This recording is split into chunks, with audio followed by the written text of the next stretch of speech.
Bem, galerinha, sejam bem-vindos a mais uma aula de arquitetura e organização de computadores. O objetivo da nossa aula de hoje é continuar trabalhando com memórias RAM e depois eu tiro dúvidas sobre o trabalho prático que vocês estão executando. Eu já comecei esse processo, né?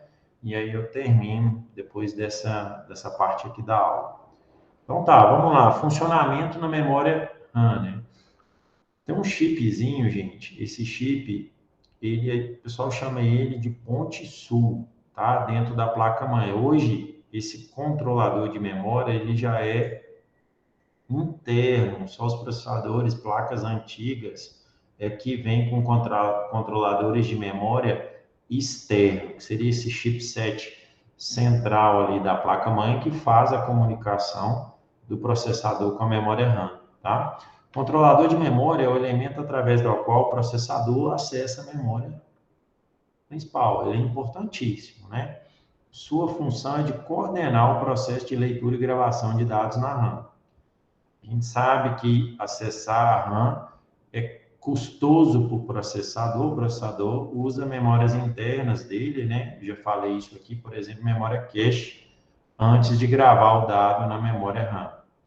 Sua função é de coordenar o processo de leitura e gravação de dados na memória RAM, controlando todo o trânsito de dados entre a memória e os demais componentes. Os módulos de memória estão divididos em linhas e colunas, nessa representação gráfica aqui, como se fosse uma matriz, né? E essa primeira, a linha, né?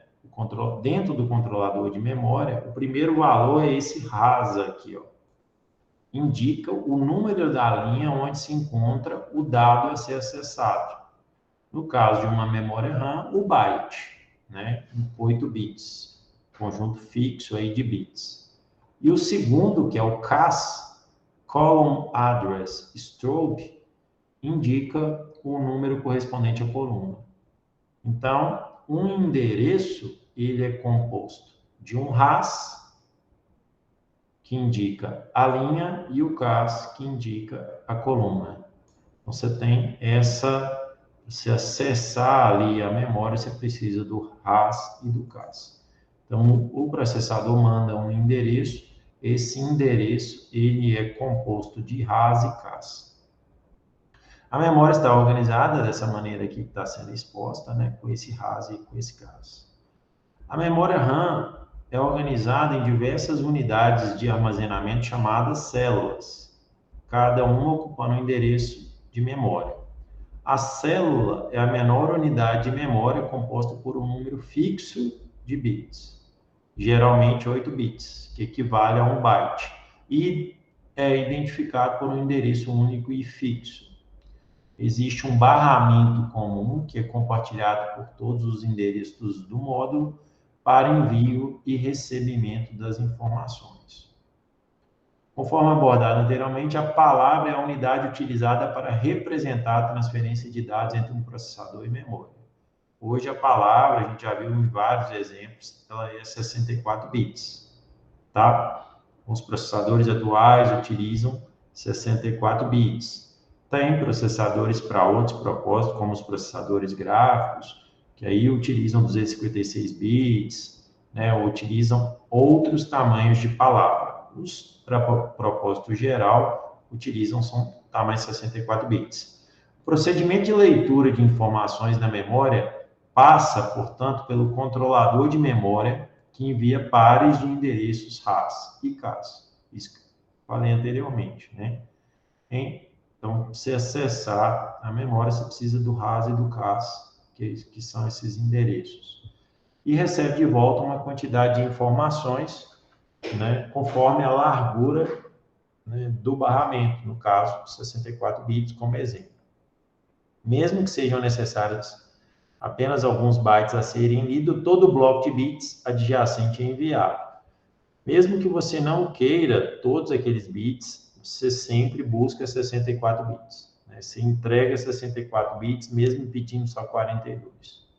A memória RAM é conectada ao controlador de memória através desses barramentos aí, controle, endereço, dados. Barramento de controle, né?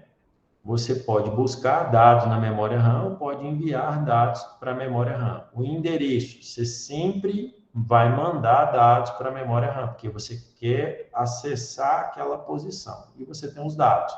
Os dados você pode ler ou você pode escrever, dependendo da sua operação que você fez, né? Nesse exemplo aqui, ó, eu vou pegar um exemplo aqui. Depois a gente volta aqui nesse exemplo.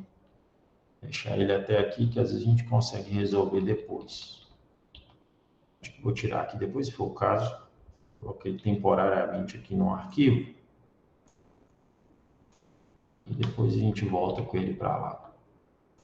Né? Por exemplo, essa instrução aqui, ó, eu vou escrever na memória, né?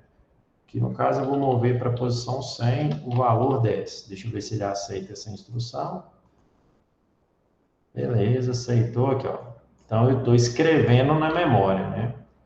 E nesse caso aqui, ó, se eu pegar aqui o A, eu estou pegando da memória, lendo a memória. Então, por que é importante vocês aprenderem a programar assim? Ah, na verdade, você não... Aqui, ponto. O que é importante? Ah, agora eu coloquei 10 dentro do processador. Então, essa operação aqui, né? Esse ponto e vírgula aqui é um comentário, tá? Essa operação aqui é uma operação de escrita e essa aqui é uma operação de leitura. Por isso que no exemplo nosso aqui, ó, os dados são uma seta bidirecional, né? Porque eu mando dados, mandei o 10 e li o 10. Então, olha, fiz esse procedimento aqui na memória. Escrevi, né? Quem fez isso? O processador. O processador mandou o 10 lá para a memória, depois buscou o 10 e colocou em A. Isso que ele fez. Eu não posso, por exemplo, eu imagino que ele não vai aceitar. Se eu quiser fazer isso aqui, ele não deve aceitar. Tá vendo? O que eu tentei fazer aqui? Pegar o que estava na posição 100 e jogar dentro do que está na posição 101. Ele não aceita essa operação. Você tem que trazer para dentro do processador e depois jogar. Então, nesse caso, eu teria que fazer assim, se eu quisesse fazer isso, né? Jogar para dentro de A, buscando, né? Depois, eu jogo o que está em A para dentro do 101. Eu faço uma operação de escrita, né? Beleza, agora sim, né? Ó. Agora ele deu certo. Então, eu coloquei o 10 na posição 101. Gente, isso é escrever e ler da memória RAM, né? É assim, o programa faz isso, esse programa faz isso. Eu não consigo fazer isso a nível de endereço tão facilmente em outras linguagens se não for assembly. Não tem jeito, né? Mas em linhas gerais é isso que está acontecendo aqui. Beleza, voltando aqui. Então, ó, dados é isso, né? Endereço. O endereço, aí eu tenho só que mandar para onde que eu quero ler, né?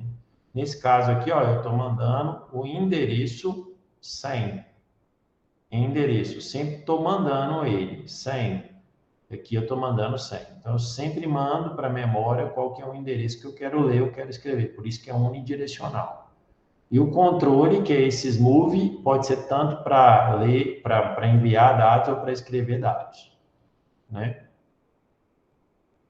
Nessa relação, o processador é muito mais rápido do que a memória RAM. Dessa forma, são necessárias técnicas de compensação justamente para tentar minimizar a diferença de desempenho existente entre ambos.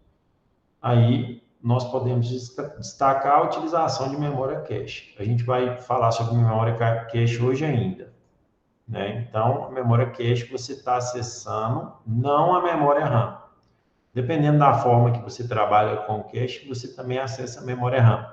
Mas nem sempre você vai ter necessidade de ir à memória RAM, principalmente nas operações de leitura, né? Por exemplo, ler as instruções de um programa. Eu coloco tudo no cache, né? Depois eu executo o meu programa rapidinho, porque as instruções estão todas lá. E as instruções de um programa, elas não se alteram, elas são fixas. Então, tem uma vantagem muito grande quando eu trabalho dessa forma. Os dados alteram, né? Mas as instruções não alteram. Aumento da velocidade de acesso aos dados armazenados na memória a partir do aumento da largura de barramento de dados. Se eu transfiro, ao invés de 64, 256 bits ou 128 bits, eu vou fazer isso. Não tem processadores que fazem isso, trabalham com palavras maiores, né? Aumento de canais, possivelmente em chipsets processadores com controladores de memória dual channel. Ele consiste em agrupar dois módulos de memória distintos, como se fosse um só, de onde o controlador de memória é capaz de acessar dois endereços diferentes a cada ciclo de clock. Isso é interessante. Ó, se a minha memória, por exemplo, se eu tenho 2 pentes de memória no meu computador, as placas já até indicam, não sei se vocês já viram placas mães com slots coloridos, né? Deixa eu colocar isso aqui, quer ver, ó? Motherboard color slot. Deixa eu ver se tem algum exemplo aqui. Aqui, ó, aqui mostra o exemplo clássico, né? Aqui tem um amarelo e aqui tem um laranja. Se eu quiser, aí está escrito até Dual Channel aqui, ó. Se eu quiser usar Dual Channel, que é dobrar a taxa de transferência de dados, eu coloco um módulo de 4 GB, por exemplo, no amarelo, e um módulo de 4 GB no amarelo. Aí eu estabeleço o Dual Channel, né? E aí eu consigo dobrar a transferência de dados. Isso é uma técnica interessante, isso os computadores hoje já fazem esse tipo de procedimento, né? Aqui é a mesma coisa, né? Então, isso permite o Dual Channel. O que é o Dual Channel, César? Dual Channel é representado dessa forma aqui, ó. Aqui eu tenho o controlador de memória, que é esse cara que eu estou explicando para vocês, está aqui, tá? O controlador de memória, ele tem 2 canais, o canal A e o canal B, por isso que é Dual Channel. No canal A, ele transfere 64 bits. No canal B, ele transfere 64 bits de dados, né? Ou seja, lendo ou escrevendo, né? Tanto é que as setas são todas bidirecionais, totalizando 128 bits por ciclo, né? Então, eu consigo dobrar a taxa de transferência de dados no modo Dual Channel. Ao invés de transferir 64 bits, eu transfiro 128 bits. É isso. Ficou claro o que é o Dual Channel? O meu computador, por exemplo, né? Pode perguntar, tá? Quem tiver com dúvida nessa questão. O meu computador, por exemplo, não está em modo Dual Channel. Por quê? Porque, veja só, ó, deixa eu rodar aqui o software que eu tenho de performance, né? De avaliar a configuração do sistema. Ó, veja só, eu tenho aqui, ó, número de canais ativos, memory channels active.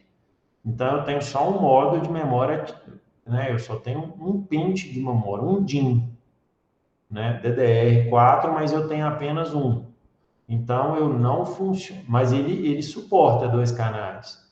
Então, esse controlador de memória da placa-mãe do meu computador, ele suporta o modo do channel, mas atualmente eu não estou usando, né? Não uso porque eu tenho só um DIMM. Professor, como que é o nome do software que você está utilizando aí para verificar? Eu vou colocar o nome para vocês. Eu já venho falando ele em algumas aulas. Deixa eu colocar aqui. HW Info. Esse aqui. Aí, o que eu estou usando aqui é o 64. Ok, obrigado. Então, isso que é Dual Channel. Muito comum, então, na montagem de um computador, você estabelecer isso, né? Mas o fabricante não está preocupado com isso, porque ele poderia vender o meu computador, por exemplo, não, o meu é um PC, não é um notebook. Um desktop, que a gente chama, né? Ele poderia vender o desktop com 2 módulos de memória, mas é mais caro, né? Esse é o mais caro. Na hora de você fazer expansão, você compra aí mais 8 GB, por exemplo, no meu caso, que eu tenho só 8, e aí daria para eu fazer o Dual Channel, né? Assim como as técnicas descritas anteriormente, existem outras formas utilizadas visando reduzir a diferença de desempenho entre a CPU e a RAM, como é o caso da DDR. Aqui ele explica detalhadamente como que ocorre a evolução da DDR para DDR2, para DDR3. Isso foi falado um pouco naquele vídeo da aula passada, né? Você tem ali um aumento no clock. Você tem o mesmo tipo de memória, você tem DIMMs diferentes, com pinagens diferentes, porém você tem a mesma coisa, né? Com clocks diferentes. Beleza. Qual que é a técnica que eles utilizam em memória DDR? A memória, aí eu vou explicar por aqui, ó. A memória DDR, que é a mais simples, né? Não é a DDR2, nem a DDR3, nem a DDR4. Se a frequência dela é de 133 MHz, de acesso às células da memória, as operações de I/O, elas ocorrem também a 133 MHz. Porém, eu faço duas coisas na DDR, que é leitura e escrita de dados num mesmo ciclo. Então, eu faço duas transferências por ciclo. O que ele quer dizer com isso? Que em uma DDR 200, na verdade, o meu clock é de 100 MHz, mas eu faço duas coisas, o que dobra o meu clock. Então, ele pega e dobra o clock. Então, o clock real é de 100, mas o nominal que a empresa vende, dona da memória RAM, é 200. Ele dobra. Por que ele dobra? Porque ele faz duas transferências por ciclo. Isso permite ele dobrar. Se em cada transferência, né, aqui 200, eu transfiro 64 bits, né? Então, eu tenho 64 bits, que dá 8 bytes. Eu multiplico 200 por 8 bytes. Eu chego na largura de banda dessa minha memória, que é a taxa de transferência, que é de 1.600 megabytes por segundo. Perfeito, é assim que é calculado. Então, a minha memória, o nome comercial dela é PC 1600. Por quê? Porque o clock real dela é 100, eu transfiro duas coisas por ciclo, ele vai para 200, e aí eu pego e multiplico por 64 bits ou 8 bytes, né? Que dá 1.600 megabytes por segundo. Então, PC é a largura de banda, taxa de transferência, que o fabricante coloca na memória dele. Isso acontece para todas as DDRs. Para a DDR que tem um clock 133, eu dobro, vai para 266, multiplico por 8, dá 2.100 e assim por diante. A DDR consegue atingir aqui um clock nominal, que eu vou chamar, porque o real é 250, de até 500, vezes 8, 4.000. Então, a taxa de transferência em uma DDR é nesse sentido. Agora vamos para a DDR2, que é uma evolução da DDR.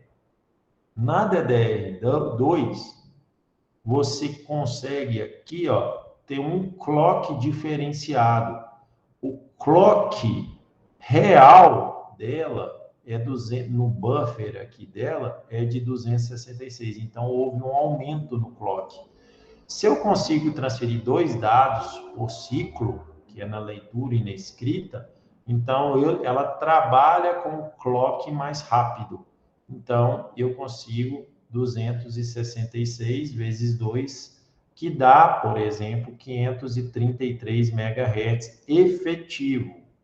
Então, a memória DDR2 533 significa que o buffer dela é o acesso a 266, e nesses 266 eu transfiro dois tipos de dados, um na subida do clock e um na descida do clock, o que me dá um clock real aqui de 133 MHz. Ao contrário, eu tenho 133 MHz de clock real, mas eu tenho aqui um componente que é o buffer, que funciona a 266. Esse que funciona a 266 eu transfiro 2 dados por ciclo. Como eu transfiro 2 dados por ciclo, o clock real é 533. Eu pego o clock real de 533, multiplico por 8 e vou chegar no 4.200. Esse processo aqui, gente, gostaria que vocês dessem uma lida com calma nessa parte da apostila. Eu sei que falando assim, aparentemente é simples, mas não é. Eu gostaria que vocês dessem uma lida nessa parte e eu tiraria dúvida de vocês na próxima aula sobre essa questão de como na DDR2 eu chego na velocidade de transferência de dados de 4.200, sendo que ela tem um clock de 133 real. Eu vou pedir para vocês dar uma lida aqui. Aqui está bem explicadinho e tal, mas eu gostaria que vocês dessem uma lida e eu tiro dúvidas sobre isso na próxima aula. DDR3, o princípio é o mesmo, tá? A ideia é mais ou menos a mesma, só que aqui eu consigo transferir nesse tipo de memória, fazer 4 transferências por ciclo, o que me dá aqui um clock de 1066, que eu multiplico por 8, e aí eu chego em 8.500 megabytes por segundo. Vocês vão dar uma lida, a gente retoma esse assunto na próxima aula. Temporizações de memória, isso aqui é bem interessante, viu, gente? E também isso tem especificado aqui na própria hardware da memória, né? Que são esses times, aqui ó, timing, current timing, tá? Que é esses cache latency. Eu vou explicar o que é isso agora. Para você chegar e acessar a memória RAM, você não consegue acessar ela rapidamente, não. Você tem uns delayzinhos. Você começar a transferir dados, você tem uns tempos que você tem que esperar, que o processador tem que esperar, tá? Vamos ver que tempos que são esses. Além da velocidade, outro fator que igualmente é importante no desempenho da memória são as suas temporizações. Devido a elas, 2 módulos de memória que apresentam a mesma taxa de transferência, né, máxima teórica, podem apresentar desempenhos diferentes. Por quê? Porque você tem esses times, essas temporizações que podem variar. Quanto maior o tempo, mais você demora a acessar a memória, né? As temporizações indicam o tempo em que o módulo de memória RAM leva para realizar internamente uma operação. Como, por exemplo, existe o parâmetro CL, chamado cache latency, que é a latência de cache. Cache é acessar a coluna da matriz da memória RAM. Latência é a demora. É a demora para que o processador consiga, para que o controlador de memória consiga acessar a coluna específica da memória RAM para buscar o dado. Isso é o cache. E ele gasta alguns ciclos de clock. Especificamente na minha memória RAM, né, ele gasta 17 ciclos de clock. César, como é que eu sei isso? Aqui, ó, vou dar uma lupa aqui e mostrar para vocês. Aqui, ó. Ó, esse Tcasa aqui, ó, é 17. Significa que ele gasta 17 ciclos de clock para ele ir lá e acessar a posição, a coluna da onde está a célula, que é onde que está o meu byte que eu quero buscar. Ele gasta 17 ciclos. Isso aqui é o caso. Em algumas situações, ele pode ter 4 de ciclo, 3. As temporizações de um módulo de memória são demonstradas através de uma série de números, os quais indicam a quantidade de pulsos de clock que a memória demora para realizar determinadas operações. Foi falado já, é isso que eu estou mostrando para vocês. O CL é o que eu mostrei agora, o cache latency, mas tem outros tempos aqui que eu vou explicar. Vamos para eles aqui, ó. CL, cache latency, tempo demorado entre o processador, a instrução, ter enviado para a memória e ela começar a responder. Então, gasta. Para ir lá na memória RAM, gasta 17 ciclos. Isso na minha memória RAM. Né? Tá aqui, ó, o TCAS dela é 17. O que é o TRCD? É um outro delay. É um RAS to CAS delay. O que é RAS? RAS é para eu acessar a linha. Né? Então, é o tempo demorado entre a ativação da linha e a coluna onde está o dado armazenado na minha matriz, na minha planilhona lá, que representa a minha memória.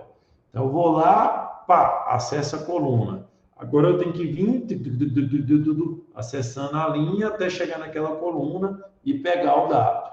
Então, esse tempo de ligar a linha, eu liguei a coluna, liguei a linha, aí eu vou começar a transferir, eu preciso de mais 17 ciclos de clock. Né? Então, o meu RAS, que é o meu RCD, é de 17 ciclos de clock para ir lá e buscar a linha da minha matriz. Esse TRP aqui chama RAS Pre-Charge. É o tempo demorado entre desativar o acesso a uma linha de dados e iniciar o acesso a outra linha de dados. Então, você tá naquela coluna, aí você tem que desativar uma linha e ir para outra linha. Você gasta mais um tempinho para poder fazer isso. Por que para outra linha? Porque normalmente os dados estão nessa sequência aí, né? Os dados estão sequenciais. E você indo para outra linha, você vai buscar os dados sequencialmente, de cima para baixo. Então, é o tempo que você gasta para ir para outra célula. Que no meu caso aqui, o TRP, né? Aqui, ó, mostrando aqui, o TRP também é de 17. Então, 17 ciclos de clock para poder fazer isso. E tem aqui o TRAS, que é Active to Pre-Charge Delay. É o quanto a memória tem que esperar até que o próximo acesso à memória possa ser iniciado. Então, eu tenho um próximo acesso à memória e eu preciso de um delay para poder começar, para poder deixar ela usar. E esse delay, depois que eu acessei, ele é no meu caso específico, de 39. Então, depois que eu acessei, para eu acessar de novo, eu gasto mais 39 ciclos de clock. Isso são os tempos para acessar. E tem, por último, esse command rate aqui, que é o tempo demorado entre o chip de memória ter sido ativado quando o computador é recém-ligado e o primeiro comando poder ser enviado para ela. Então, você acabou de ligar, você precisa de acessar a memória RAM. Um primeiro comando vai ser buscar dados da memória RAM, por exemplo. E aí você gasta um tempo, que nesse caso aqui, do meu, é um T2, que significa 2 clocks. Como é que eu sei que é um T2? Por causa aqui, ó, do command rate. Então, eu gasto 2 ciclos para poder fazer isso. Esses são os principais times que tem. Tem outras séries de times aqui que ele também representa, né? Por exemplo, aqui, ó, fazer refresh, né? Aqui ele está mostrando. Porque as DDRs precisam de refresh, né? Ó, tempo de um ciclo de refresh, 420. Né? Então, fazer o refresh, o que é o refresh? Os capacitores estão perdendo carga. Eu tenho que ir lá e atualizá-los, né? Manter os dados que estão nele. Isso é que é o tempo de refresh. Eu gasto 420 ciclos de clock para poder fazer esse procedimento. Cada memória tem o seu fator aí, né? Nesse caso da minha memória especificamente é 420. Só para ilustrar a nossa aula, quem puder aí rodar esse HW Info na máquina e vir aqui em memory, ó, e ver qual que é esse TCAS, o TRCD, o TRP e o TRAS do próprio computador. Façam isso aí, por favor, se puderem. Alguém quiser mostrar, só para ilustrar a nossa aula aqui de hoje. Depois, mais no final, aí apresenta. Então, isso são os timings, né, da memória aqui, ó. As temporizações da memória. E agora a gente vai para a memória cache. Cache é um bloco de memória que serve para armazenar de forma temporária dados possivelmente que serão utilizados ou que foram utilizados recentemente. Né? Mostrei para vocês a memória cache do meu computador aqui, especificamente, né? Deixa eu abrir aqui. Vou rodar de novo, que tem uma tela de resumo que mostra bem. Quer ver? Ó?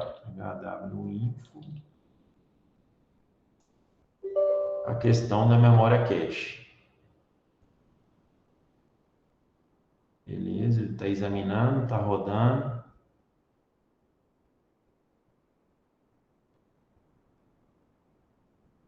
Tem uma versão mais nova ali, depois eu baixo.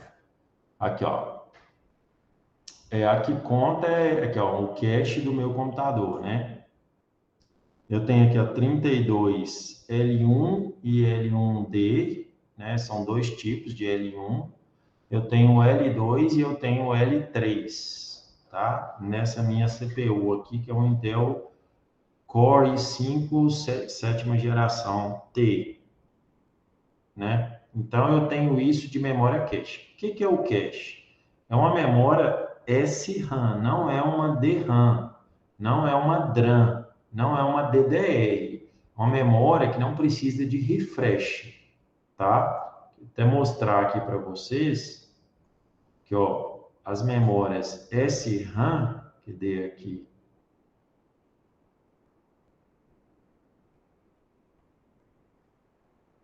ver se tem aqui, só um minuto.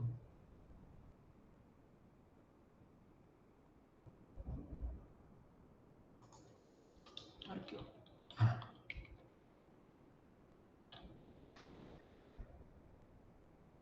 Ó, a memória SRAM utilizada como memória cache é formada por mais de um transistor, onde alguns são utilizados para controlar a leitura e gravação e outros para ajudar no armazenamento de corrente elétrica pelo capacitor.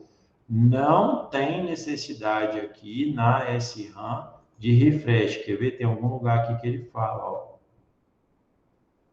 Cache do processador passou a ser usada a memória cache baseada em SRAM. Não é SDRAM, né? Aqui tem uma questão, deixa eu ver onde que é. Aqui, ó, isso mesmo. Static RAM, né? A solução encontrada para contornar o problema da DRAM, que tem essa questão do refresh, né? Gasta 420 ciclos de clock para fazer, né? É usar a SRAM. Ela é formada de 4 ou 6 transistores, sendo que 2 deles controlam a leitura e gravação dos dados, e os demais formam a célula que armazena o pulso, impulso está errado, pulso elétrico. Cada par forma um inversor, sendo que existe geralmente 2 deles, né? Por esse motivo, ela se torna mais rápida, pois não precisa de refresh. Ele fala exatamente isso aqui. Então, a memória cache usa essa tecnologia SRAM, diferente das memórias RAM que utiliza a DRAM, né?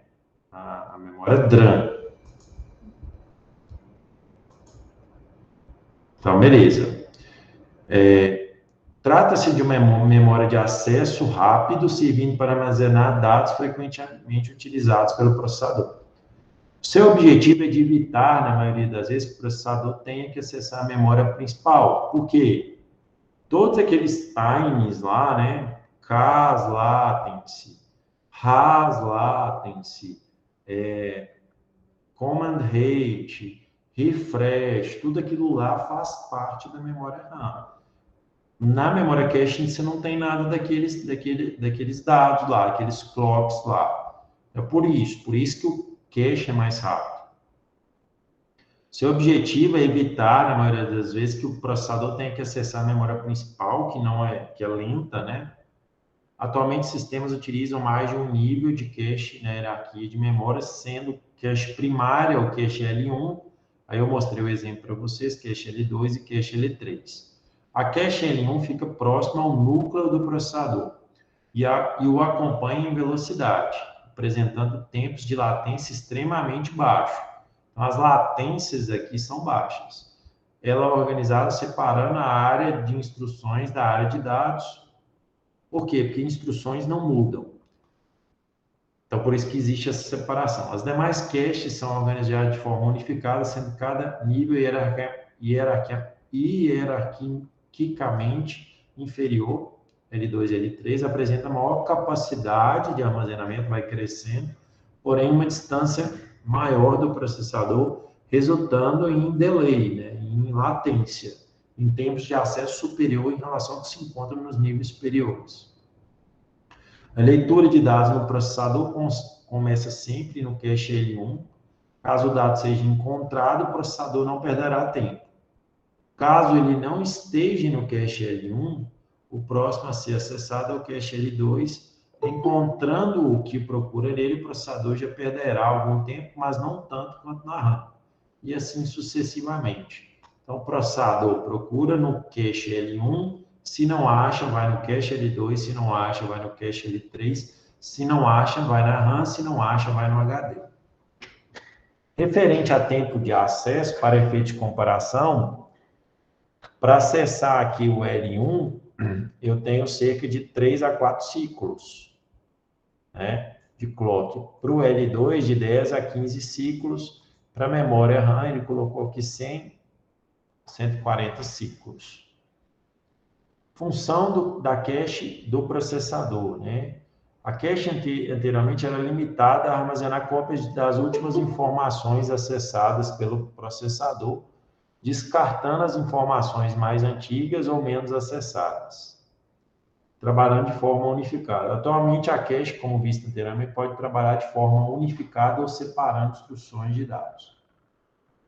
Ela também conta que esse sistema pré-fetch aí, que monitora o fluxo de instruções, carregando antecipadamente dados que poderão ser necessários nos ciclos seguintes. Que é pré-fetch, né? Fetch é buscar, né? Ele já busca dados que potencialmente serão acessados em seguida, né? Então, isso, porque a chance de você acessar algo próximo é grande. Isso que ele quer dizer, né? Isso a gente vê aqui, né? Numa instrução aqui a gente vê essa, né? Os dados aqui, ó, tão próximos, em sequência, né? Então a gente vê isso aqui numa instrução, por exemplo.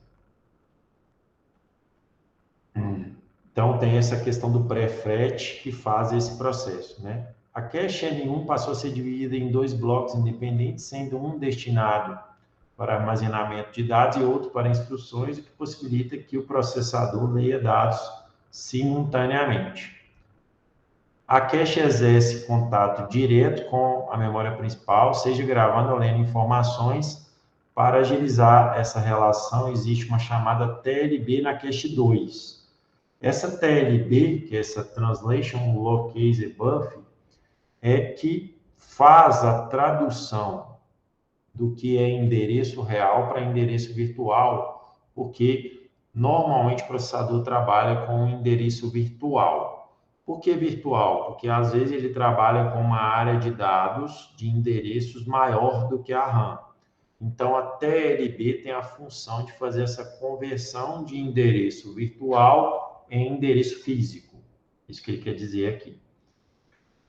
E que fica localizado na L2. Ele armazena os endereços de memória, convertendo os endereços lógicos, que seriam os virtuais, em endereços físicos presentes na memória. Isso é necessário, pois no momento da execução de um processo, ele referencia endereços virtuais, com os quais eles trabalham, mas que devem ser traduzidos para endereços reais. O TLB faz esse processo armazenado no L2.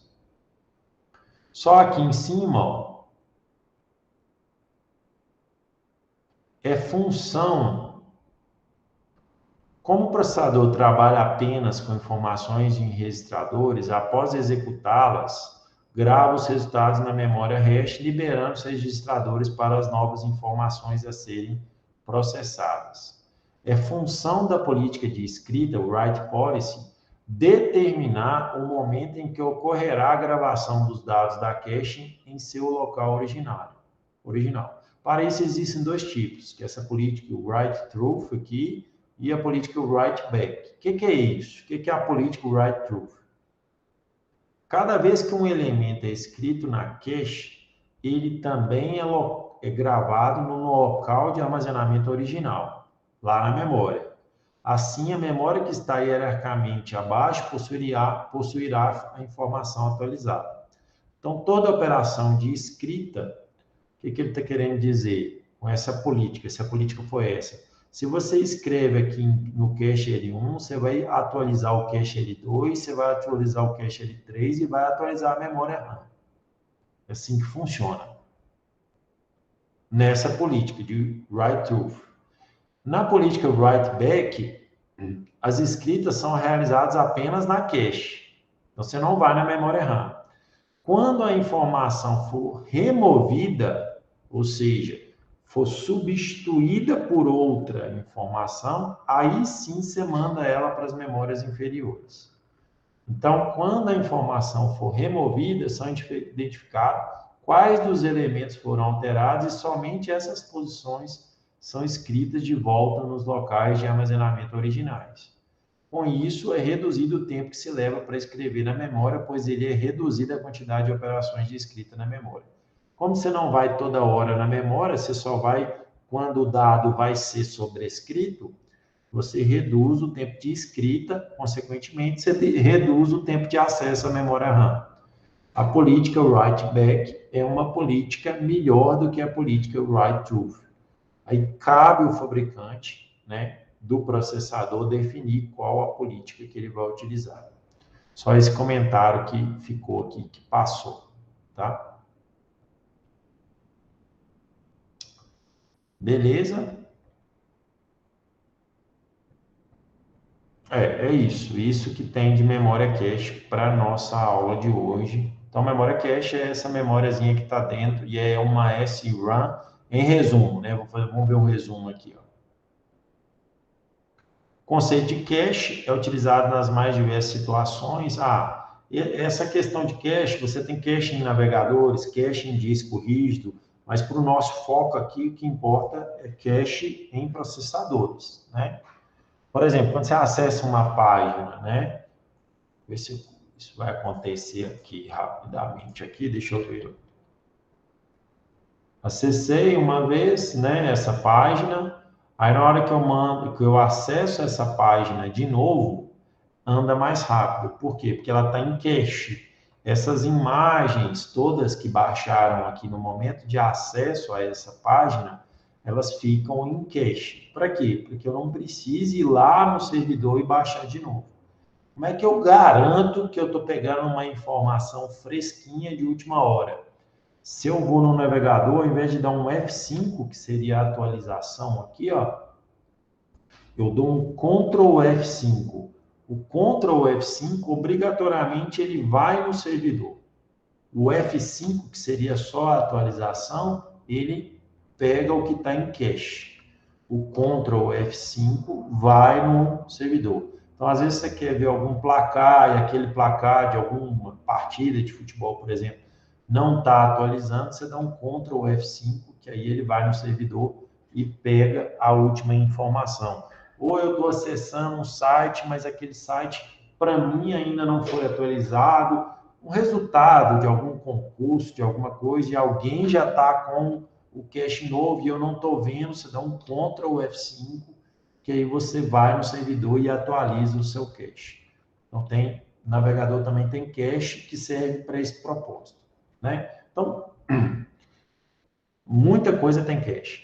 Quando a informação solicitada está no cache, ocorre um cache hit, né? Que é o sucesso. A informação está no cache. E quando não está, aí ocorre um cache miss, né? Quando a informação não está no cache, ocorre um cache miss, sendo necessário buscá-la na memória de armazenamento original. No caso do processador, na memória RAM. No caso aqui do navegador, no servidor, né?